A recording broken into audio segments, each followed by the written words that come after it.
मुल्क की मशहूर और मारूफ film star, model, TikTok star और स्टेज अदाकारा महानूर का उड़ान न्यूज़ के लिए खुसूसी पैगाम। आइए सुनते हैं। समाजी कारकुन अदील शहजाद और चौधरी अब्दुल माजिद ने भी इनके इस पैगाम को सराहा। अस्सलाम वालेकुम, मैं हूं महानूर। देखते रहें उड़ान न्यूज़, खबरों की उड़ान, सियासत की उड़ान। देखते रहें उड़ान न्यूज़। इस प्रोग्राम के लिए ताउन किया है शाहीन ट्रेडर्स पाकिस्तान ने। बेरी का 100% खालिस और कुदरती शहद दस्तयाब है। इसके अलावा असील मुर्गों, देसी मुर्गों, बटेर, टर्किश मुर्गियों, खरगोश और सफ़ेद चकोर का आला क्वालिटी का गोश्त और फिटनेस टॉनिक भी दस्तयाब है।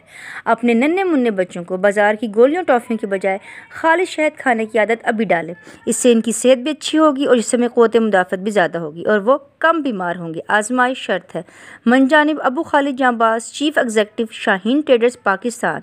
Mobile number 032347878770।